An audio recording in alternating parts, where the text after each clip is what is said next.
오늘 창세기 13장 8절에서 13절 말씀, 18절 말씀으로 너는 눈을 들어라는 제목으로 함께 은혜를 나누기를 원합니다. 인생은 선택의 연속이라고 말을 합니다. 모든 사람은 일생 동안 선택을 요구받으며 살아가는 존재라고 해도 과언은 아닐 것입니다. 오늘 아침에 예배 자리에 오기까지 혹시 갈등하지는 않으셨습니까? 눈도 오고 피곤한데 오늘은 집에서 쉴까? 아니야. 그래도 하나님께 예배 드리는 자리인데 어떤 상황 속에서도 예배는 가야지. 어떤 마음이셨습니까? 여러분은 잘 오셨습니다. 아멘. 이 자리에 오신 여러분들은 정말 복 받으신 분들입니다. 그런 의미에서 우리 함께 인사할까요? 잘 오셨습니다. 당신은 복 받았습니다.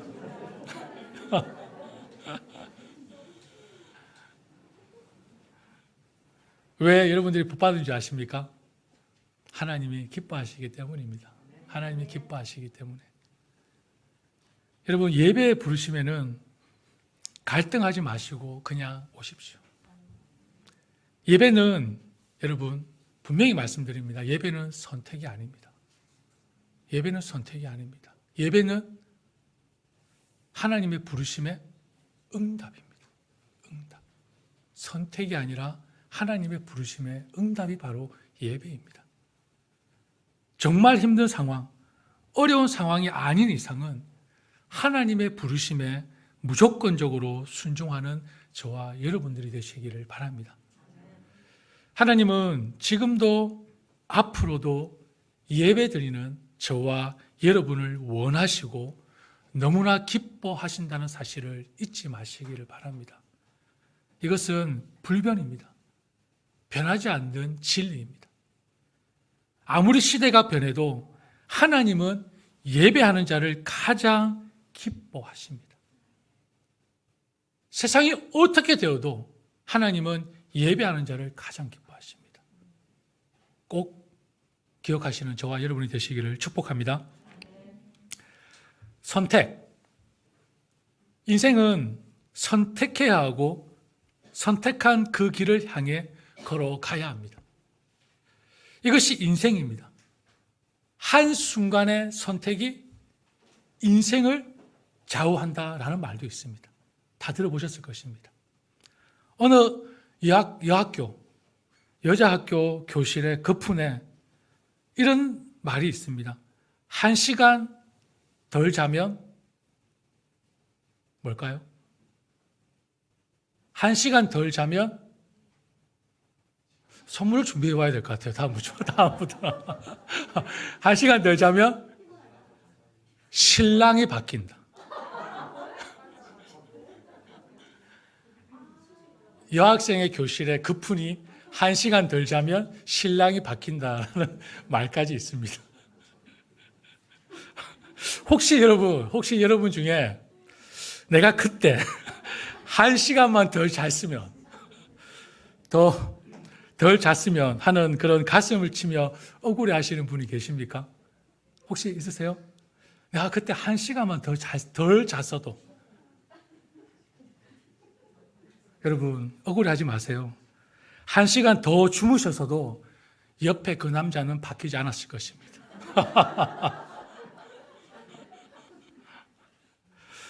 그 남자였을 것입니다. 그러니 억울해하지 마시고 서로 감사하며 서로 사랑하며 행복하게 사시기를 바랍니다.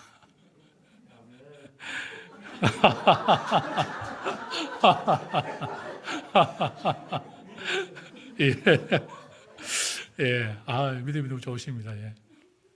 여하튼 여러분 인생에 있어서 선택은 누군가 대신해 줄 수 없습니다. 그리고 그 선택에 책임을 져야 합니다. 더욱이 그리스도인은 세상 사람들보다 그 선택의 길에서 더 치열한 갈등과 고민과 싸움을 해야 합니다. 한쪽은 하나님을 즐겁게 하는 것입니다. 그러나 다른 한쪽은 내가 만족해야 하는 것입니다.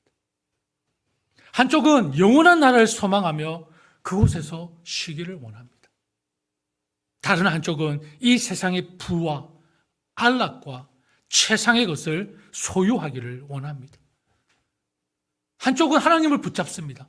그러나 다른 한쪽은 세상을 붙잡습니다. 이 두 가지 마음, 그리스도인이라 할지라도 누구나 다 가지고 있는 마음이 아닐까 생각합니다. 아마도 주님 오시는 그날까지 우리 안에 일평생 싸워야 하는 내적 갈등이며 싸움일 수도 있을 것입니다. 그런데 이런 선택이라는 길에서 하나님을 믿던, 하나님을 믿지 않던 모든 사람이 공통적으로 가지고 있는 마음이 있습니다.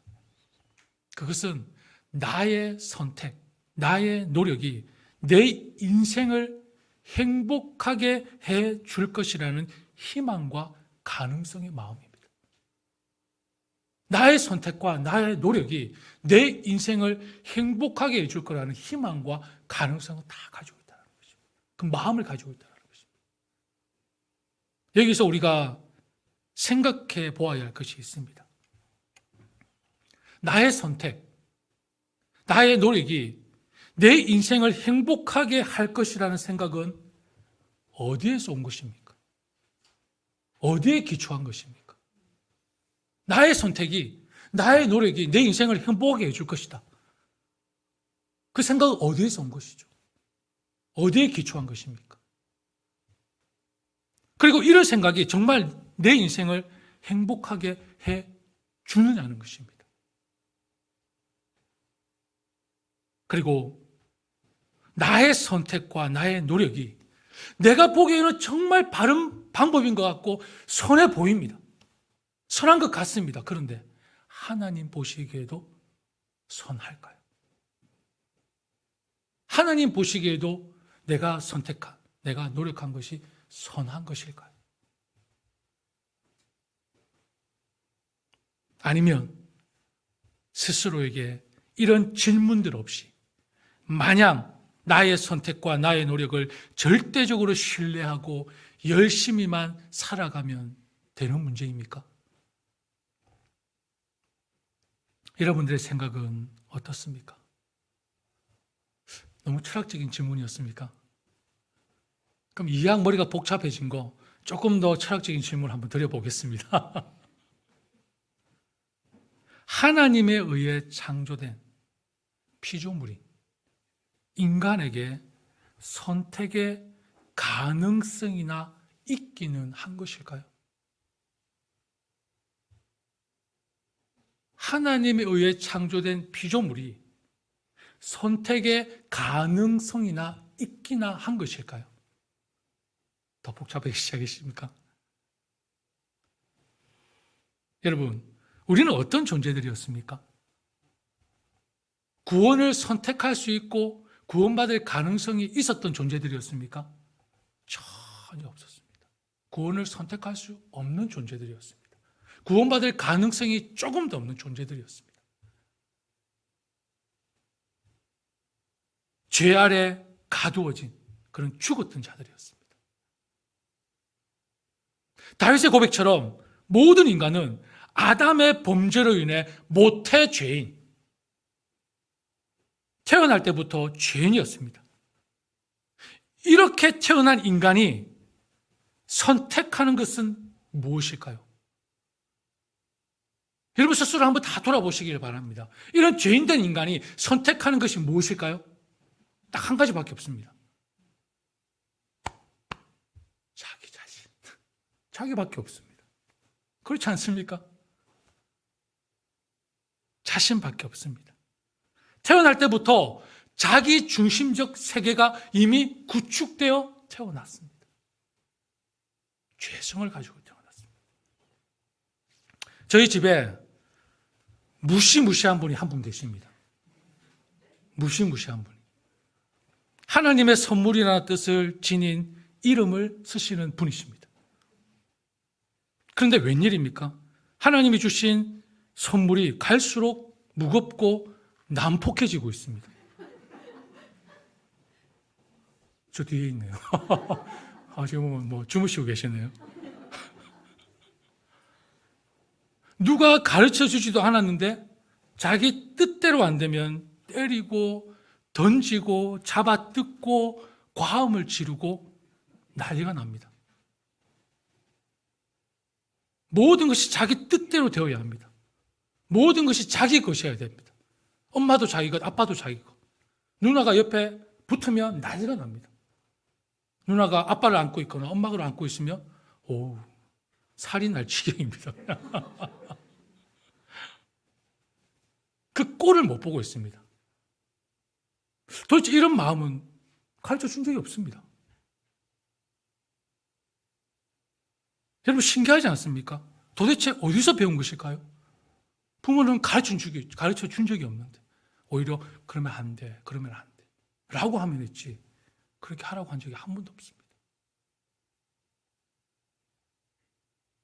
여러분 이렇게 태어날 때부터 자기 중심적인 죄성을 가진 인간이 어떤 선택을 해도 다 죄가 되지 않을까요? 어떻게 생각하십니까? 복잡해지십니까? 다른 이단적인 얘기인 것 같아요.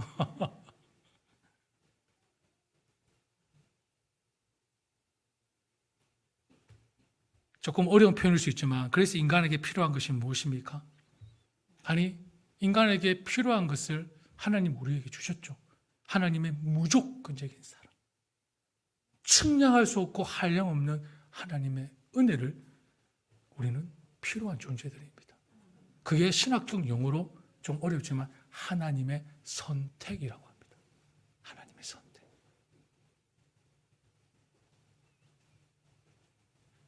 인간은 자기를 다 볼 수 없는 한계성을 가지고 있는 존재입니다. 그렇다고 자기 안에 갇혀 살 수도 없습니다. 왜냐하면 하나님께서 우리에게 계속해서 요구합니다. 세상과 다른 눈을 가질 것을. 세상과 다른 눈을 가질 것을 요구하고 있습니다. 우리가 너무나 잘 알고 있는 마태복음 5장 8절 말씀. 무슨 말씀이죠? 마태복음 5장 8절. 마음이 청결한 자는 어떻게 한다고요? 하나님을 볼 것이요. 마음이 청결한 자는 하나님을 본다고 하고 있습니다. 여러분 청결하는 것은 무슨 말입니까? 이중적인 마음을 품지 말라는 것입니다. 두 가지 마음을 품지 말라는 것입니다. 오직 하나님만을 향하는 그 순수함을 바로 청결하다라고 하는 것입니다.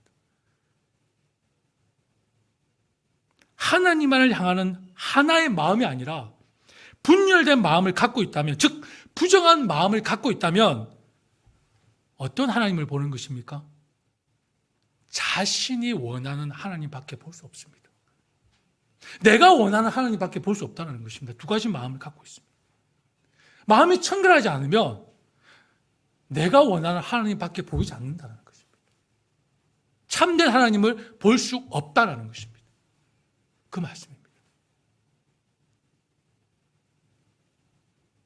교회 다니는 사람들 중에 하나님을 피상적으로 알고 있는 자들이 참 많습니다.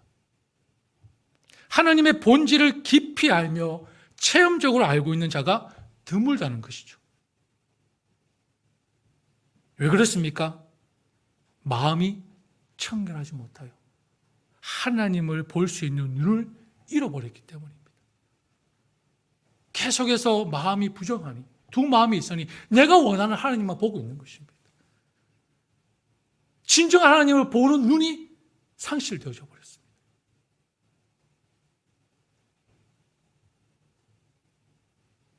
이해를 돕기 위해서 오늘 본문의 말씀 아브라함과 롯의 이야기를 한번 살펴보겠습니다. 아브라함과 롯의 양떼와 소떼가 많아졌습니다. 재산이 너무 많아져서 그 땅에서 함께 머물 수가 없게 되었습니다. 아브라함의 종들과 롯의 종들은 서로 다투기까지 합니다. 이때 아브라함이 8절에 너와 나 사이에, 그리고 너의 목자들과 나의 목자들 사이에 어떠한 다툼도 있어서는 안 된다. 우리는 한 핏줄이 아니냐. 싸우지 말자. 9절에 말하기를 네가 보는 앞에 땅이 얼마든지 있으니 따로 우리는 떨어져서 살자. 네가 왼쪽으로 가면 나는 오른쪽으로 가고 네가 오른쪽으로 가면 나는 왼쪽으로 가겠다.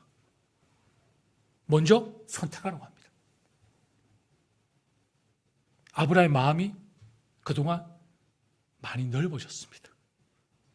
애굽에서 얼마나 하나님께 매를 맞았던지 아브라함의 마음이 넓어졌습니다. 믿음이 조금씩 자라고 있는 것 같습니다. 하나님의 은혜겠죠. 롯은 풀과 물이 풍족한 소돔 지역을 택합니다.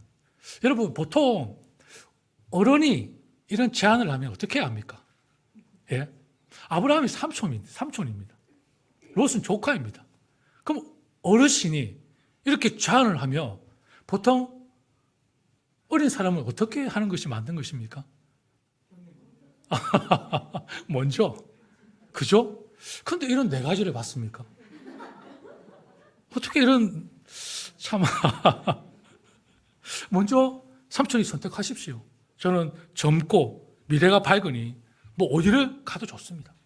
보통 이것이 경우 아닙니까? 이게 정상입니다. 그런데 롯은 네 가지가 없었던 것 같아요. 그죠? 롯은 마치 아브라함이 이 제안을 하기를 기다렸던 듯이, 기다린 듯이 비옥한 땅 소돔을 덥석 선택해버립니다. 그리고 아브라함은 가나안 땅에 거합니다. 그런데 이들의 선택은 전혀 다른 인생이 펼쳐집니다. 이곳을 기점으로 해서 전혀 다른 인생이 펼쳐지고 있습니다. 비옥한 소돔 지역을 택한 롯은 우리가 잘 알고 있듯이 비극의 인생을 걷습니다. 메마르고 거친 박토의 가나안을 택한 아브라함은 기업과 자손의 복을 받게 됩니다. 이들의 선택의 기준은 무엇이었고 왜 이들의 선택은 전혀 다른 결과를 낳게 되었을까요? 먼저 롯을 살펴보겠습니다. 우리 10절 말씀을 같이 한번 읽어보겠습니다. 10절 말씀 시작. 눈을 들어 요단 지역을 바라본즉 소알까지 온 땅에 물이 넉넉하니 여호와께서 소돔과 고모라를 멸하시기 전이었으므로 여호와의 동산 같고 애굽 땅과 같았더라. 아멘. 소돔 지역이 뭐와 같다고 했습니까? 여호와의 동산 같고 애굽 땅과 같았더라. 여러분, 이 두 문장이 어울립니까? 여호와의 동산 같고 애굽 땅과 같았더라. 이 두 문장이 어울립니까? 전혀 어울리지 않죠. 캐치하셨죠? 여러분, 역시 여러분들 똑똑하십니다. 예. 그럼 더 이상 말씀 안 드려도 아시겠네요. 여호와의 동산, 애굽 땅 전혀 어울리지 않습니다. 그런데 한 구절에 함께 쓰여지고 있습니다. 이 고백을 누가 합니까? 누가 고백했죠? 롯이 고백했습니다. 롯이. 이미 12장에서 애굽의 찬란하고 화려한 문명을 롯이 경험을 했습니다. 이미 12장에서. 애굽이 어떤 곳인지 그 신문명을 롯은 이미 경험을 했다는 것입니다.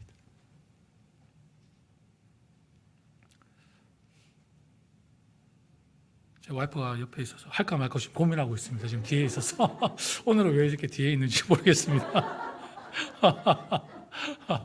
저는 결혼하기 전까지만 해도 여자들이 왜 그렇게 백을 좋아하는지, 그리고 여자들이 백 하나 산다고 하면 남자들이 왜 그렇게 겁을 먹는지 이해를 못했습니다. 고작 그 백 하나 얼마 한다고 들고 다니는 백이 어떤 것이 비싼지 뭐 싼지 전혀 구분을 못했었습니다. 뭐 브랜드 자체를 몰랐으니까요. 그런데 결혼을 하고 나서 백의 신세계를 경험하게 되었습니다. 와, 정말 어마무시하더라고요. 그렇게 많은 브랜드의 백이 있는지도 몰랐습니다. 듣보잡, 보자 들어도 듣도 보도 못한 브랜드가 얼마나 많은지 여자들이 손에 쥐고 막 돌리고 싶은 채널 통인지 똥인지 그리고 세상에서 가장 무섭고 사나운 껍데기. 예. 이해 못 하셨습니까? 그러면은 돼지 껍데기인지 악어 껍데기인지 와, 엄청난 세계를 경험하니 그 가방이 이제는 그냥 가방처럼 보이지 않습니다. 저거는 똥. 저거는 채널. 이제는 다 압니다. 보입니다. 똥을 봐도 와. 껍데기만 봐도 와. 채널을 돌려도 와. 이제 그 세계를 알게 되었고 경험하게 되니 가방에 대해서 이제 달리 보이기 시작하는 것입니다. 여러분, 롯의 마음을 충분히 이해하시겠습니까? 애굽을 경험했습니다. 롯이 본즉, 롯이 바라보니 애굽 땅과 같았더라. 그런데 그 앞에 여호와의 동상 갖고는 무슨 뜻입니까? 여호와의 동상 갖고. 그러한 환경이 하나님이 주신 복으로 보였다는 것입니다. 여기 함정이 있는 것입니다. 누구 눈에? 롯의 눈에. 여러분, 소돔 땅은 하나님이 선택한 적도 주신 적도 없는 땅입니다. 그런데 롯의 눈에는 여호와의 동상 같다고 했습니다. 하나님이 선택한 적도 없는데, 하나님이 주신 적도 없는데.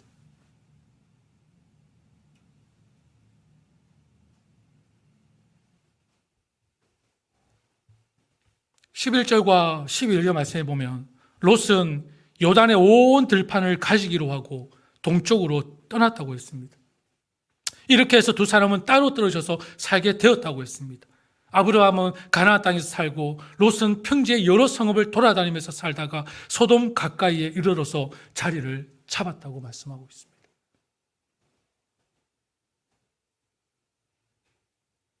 그곳이 어떤 곳입니까?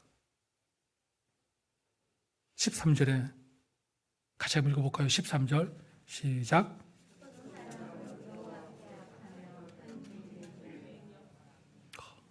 소돔 사람은 여호와 앞에 악하며 큰 죄인이었더라. 여러분, 이 표현이 상당히 부드럽게 들려주십니까? 아닙니다. 극최상급을 쓰고 있습니다.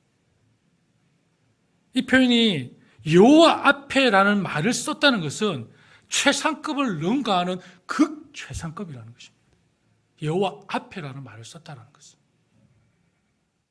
다시 말씀드리면 소돔 사람들의 죄악이 사람들의 상상을 뛰어넘을 만큼 대단히 심각했다는 것입니다. 하나님 면전에서 여호와의 권위를 무시하며 공공연히 신상 모독적인 행위를 서스럼없이 했다는 것입니다. 이런 곳에 롯 자신이 스스로 선택해서 간 것입니다. 하나님 여호와 동상 같다라고 하면서 그 애굽 땅. 롯이 인생의 기로에서 이렇게 선택한 기준이 무엇입니까? 하나님입니까? 아닙니다. 자신이었습니다.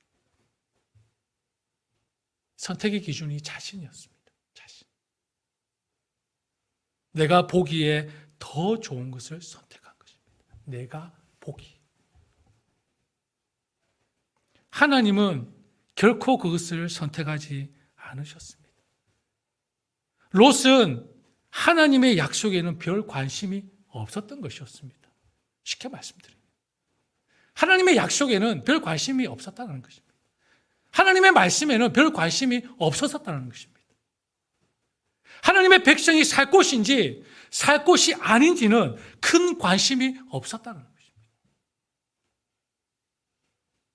그저 돈이 되느냐, 이익이 되느냐. 이것이 바로 롯의 선택 기준이었습니다.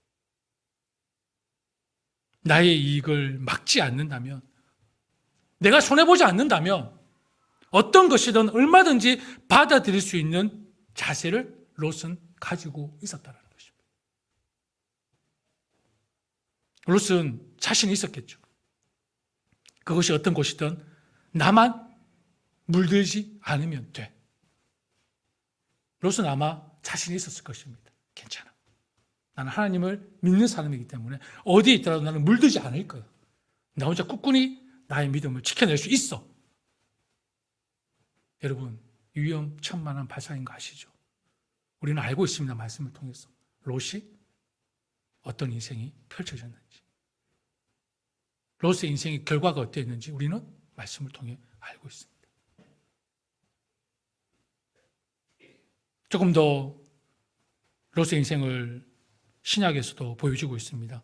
베드로후서 2장 6절에서 8절 말씀에 그리고 소돔과 고모라 두 성을 잿더미로 만들어 후세에 경건하지 않는 자들에게 본보기로 삼으셨습니다.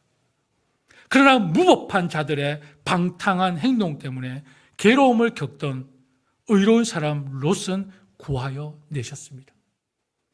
그 의는 그들 가운데서 살면서 보고 듣는 그들의 불의한 행실 때문에, 잘 들으십시오, 날마다 그의 의로운 영혼의 고통을 느끼고 있었습니다. 롯이 선택한 그곳이 자신에게 행복을 줄 줄 알았지만 끝까지 영혼의 고통으로 괴로워했다는 것을 말씀을 통해 보여주고 있습니다. 세상적으로 볼 때는 성공했을 수도 있습니다. 그러나 롯의 마음은, 이미 하나님을 믿는 롯의 마음은, 롯의 영혼은 엄청난 고통과 아픔을 느끼면서 괴로워했다고 성경은 말씀하고 있습니다. 전혀 행복하지 않았다는 것입니다.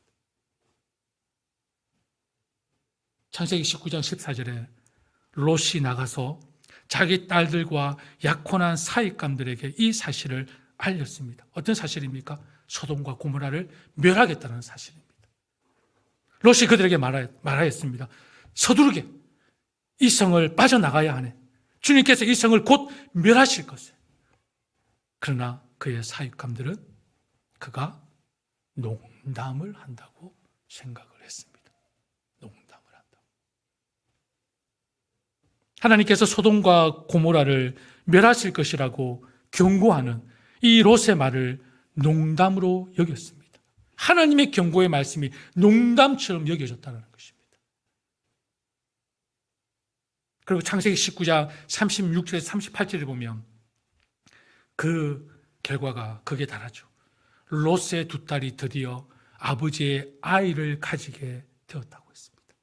큰 딸은 아들을 낳고 아기 이름을 모압이라고 하였으니 그가 바로 오늘날 모압 사람의 조상. 그리고 작은 딸도 아들을 낳고 아기 이름을 베남미라고 하였으니 그가 바로 오늘날 암몬 사람의 조상이라고 말씀합니다. 여러분, 롯의 선택이 가족들에게 어떤 영향을 주고 있는지 말씀을 통해 느껴지십니까? 롯의 선택이. 그들의 삶이 얼마나 호화롭고 화려하게 살았으면 롯의 말을 농담으로 여기고 영적인 아무런 감각도 없는 무지함에 빠져있는 롯의 가족들을 바라봅니다. 그리고 자손이 끊어질 것을 염려하면서 하나님이 기뻐하시지 않는 방법으로 모압과 암몬의 조상들을 이 딸들과 아버지가 남겼습니다.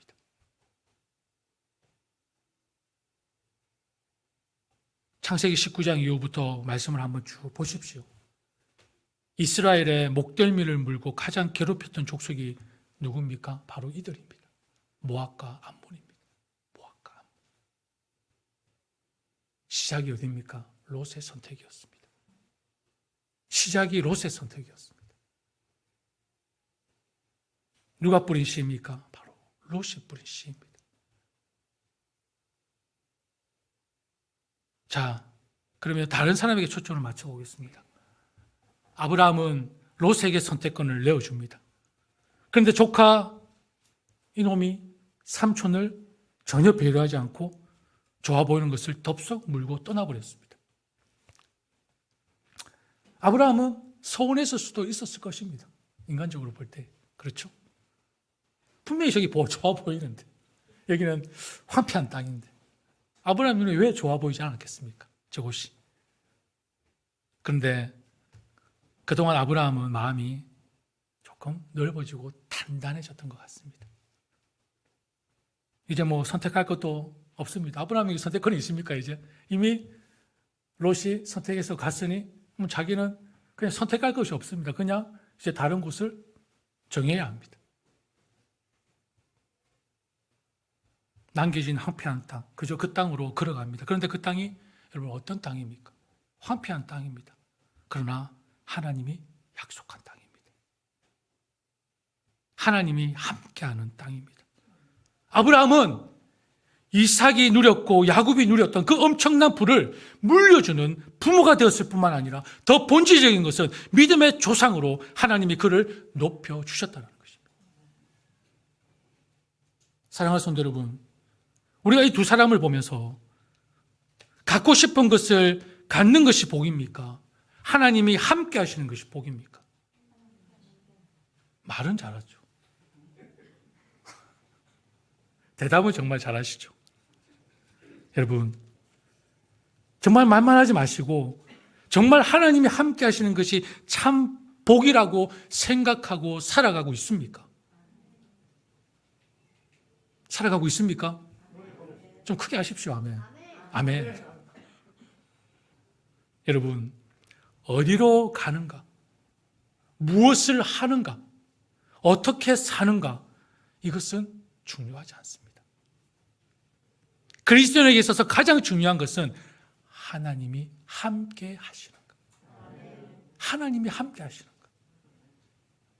이 질문이 우리에게 가장 중요한 질문이 되어야 하는 것입니다. 우리의 인생에 있어서. 창세기 41장을 보면 온 시대가, 온 역사가 요셉을 무너뜨리려고 했습니다. 다니엘 6장을 보면 온 시대가, 온 역사가 다니엘을 넘어뜨리려고 했습니다. 요셉을 향해 바로가 말합니다. 내가 보니 너는 하나님이 감동한 사람이구나. 벅차오르지 않습니까? 내가 보니 그 이방 땅에서 내가 보니 너는 하나님이 감동한 사람이구나. 아무도 꿈을 해석해 주지 못했습니다. 요셉은 꿈을 해석해 주고 내가 보니 너는 정말 하나님이 감동한 사람이구나. 바로가 인정했습니다. 그리고 다리오 왕이 사자굴에서 살아 돌아온 다니엘을 보면서 온 백성에게 공포합니다. 내 나라에서 나의 통치를 받는 모든 백성들은 반드시 다니엘이 섬기는 하나님을 공경하고 두려워해야 할 것이다. 살아계신 하나님이 영원히 다스리신다. 그 나라는 멸망하지 않으며 그의 권세 무궁하다. 그는 구원하기도 하시고 건져내기도 하시며 하늘과 땅에서 표적과 기적을 행하시는 분, 다니엘을 사자의 입에서 구하여 주셨다. 너무 벅차오르지 않습니까? 나도 좀 이런 인정을 받아봤습니다. 저도 바이든한테 이런 인정을 받을 수 있을까요?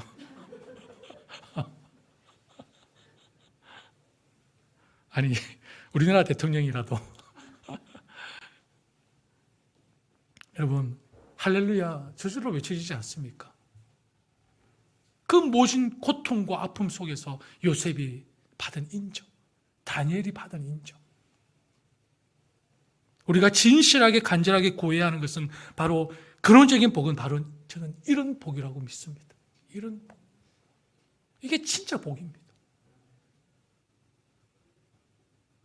아브라함과 롯의 선택이 왜 이렇게 다른 결과를 가져다 주었습니까? 결정적인 것을 말씀드리고 말씀을 맺기를 원합니다. 본문 13장 10절을 보시면 아브라함의 선택과 롯의 선택의 방법이 나옵니다. 우리 10절 말씀을 다시 한번 읽어볼까요? 10절입니다. 시작. 이에 롯이 눈을 들어 요단 지역을 바라본즉 소알까지 온 땅에 물이 넉넉하니 여호와께서 소돔과 고모라를 멸하시기 전이었으므로 여호와의 동상 같고 애굽 땅과 같았더라. 아멘. 여기서 롯의 선택의 방법을 보십시오. 롯이 눈을 들어 라고 했습니다. 롯이 눈을 들어. 롯 자신이 눈을 들어봅니다. 자기 인생의 미래를 롯 자신이 선택했습니다. 내가 주인이 되어서 내 생각으로 눈을 들어 선택합니다. 성경은 이 두 사람의 행동을 아주 명확하게 대조를 시키고 있죠. 14절 말씀을 같이 읽겠습니다. 시작. 롯이 아브라함을 떠난 후에 여호와께서 아브라함에게 이르시되 너는 눈을 들어 너 있는 곳에서 북쪽과 남쪽 그리고 동쪽과 서쪽을 바라보라. 아멘. 여러분 대조가 되십니까? 확연히 차이가 있습니까? 무슨 차이가 있습니까? 무슨 차이가 있죠? 아브라함이 눈을 들었습니다. 그런데 누가 눈을 들게 했습니까? 하나님이 하셨습니다. 하나님이 하셨습니다. 간단해 보이는 차이가 두 사람의 운명을 완전히 갈라놓았습니다. 간단해 보이는 차이가 엄청난 결과를 낳았습니다. 롯이 눈을 들어 요단 지역을 보았을 때 하나님은 롯과 함께 보지 않았습니다.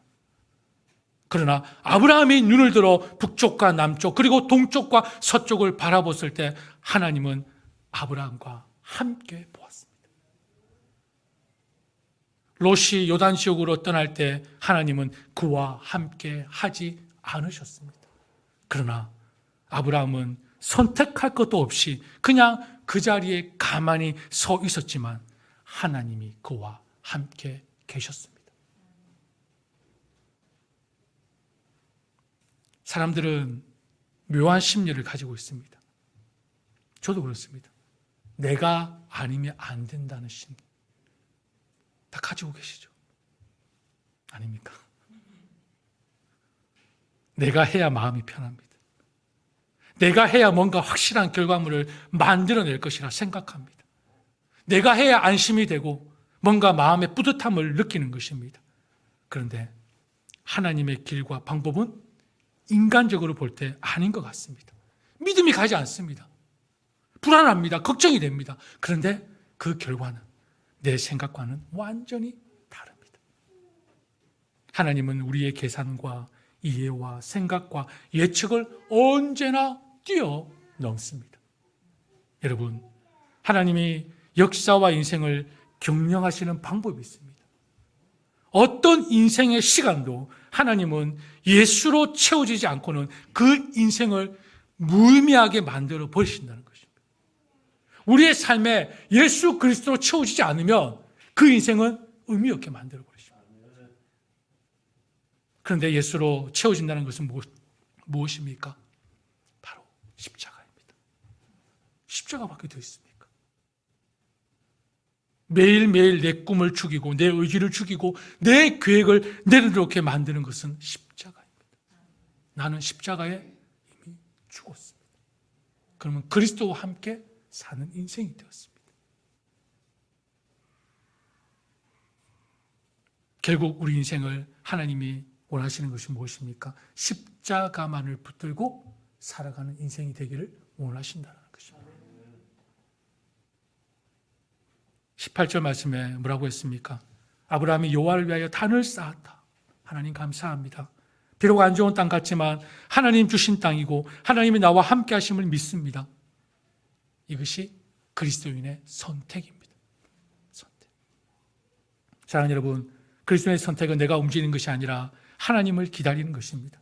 세상에 볼 때 미련해 보일지라도 어리석어 보일지라도 말입니다. 사랑하는 여러분, 여러분의 인생의 모든 선택의 결과가 그분 예수 그리스도께 모아지는 삶이 되시기를 축복합니다. 십자가의 죽음으로 우리는 죽었습니다. 이제 우리의 인생에 누구의 것입니까? 그리스도의 것입니다. 예수 그리스도의 것입니다. 내 모든 인생의 결과는 그분께 맞춰야 하는 것입니다. 그것이 바로 믿음의 삶이며 복의 삶이며 은혜의 삶이라는 것을 잊지 마시고 그리스도인답게 믿음의 용기를 가지고 하나님의 말씀에 온전히 순종하며 인내하는 저와 여러분의 삶이 되시기를 축복합니다.